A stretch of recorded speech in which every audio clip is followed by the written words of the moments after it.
Back with CNN now all this week. Connect the World is going green. We're bringing you a series of environmental stories, stories about things that are changing our planet and the unique ideas that are helping businesses make a difference. Well, tonight we are in the Arctic for you, looking at exploration versus exploitation.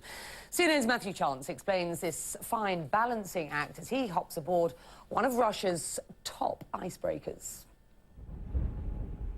It is the world's last great wilderness, rich in natural resources like oil and gas. But now, the frozen seas of the Arctic are being opened up. Its vast riches unlocked. Well, we have gained exclusive access to this, the Yamal, one of Russia's biggest, most powerful icebreakers, and one of the few ships in the world capable of cutting through this thick Arctic pack ice. It does it for one reason, to clear a path for other vessels, so they can take advantage of the frozen Arctic. Escorted by icebreakers, cargo ships and oil tankers crossing the Arctic can shave thousands of miles off a journey between Asia and Europe, saving fuel and vastly reducing carbon emissions.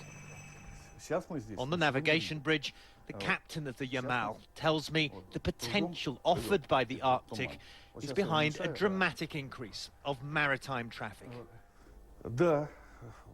Yes, we're now seeing the increase of transport flows again. There are more and more transport vessels, through routes for ships from Europe towards the Barentz Strait in the North Pacific. Are you worried that the increase in traffic will have a damaging ecological effect on the Arctic?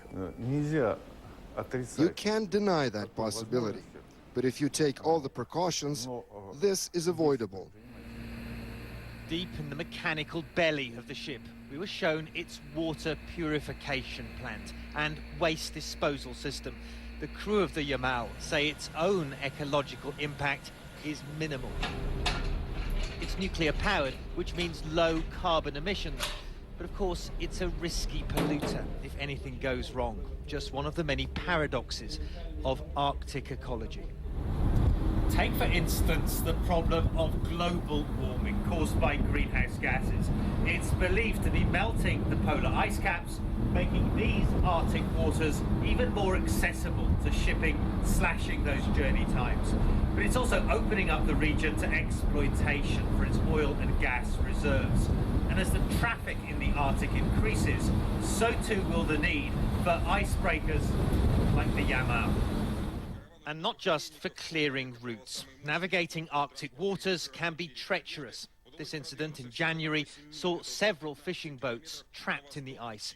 It was an icebreaker like the Yamal that broke them free. Adding more cargo ships and oil tankers to the mix, says the captain, is a big concern. As a rule, when the traffic along the Northern Sea route is organized well, emergencies don't happen.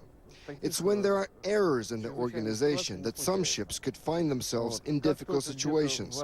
With the increase in freight turnover, there will be a larger number of ships that will need icebreaker assistance.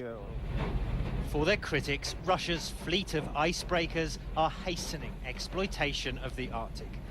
But without capable vessels like this, these frozen waters may be even more exposed to risk. Matthew Chance, CNN, on the White Sea in northern Russia.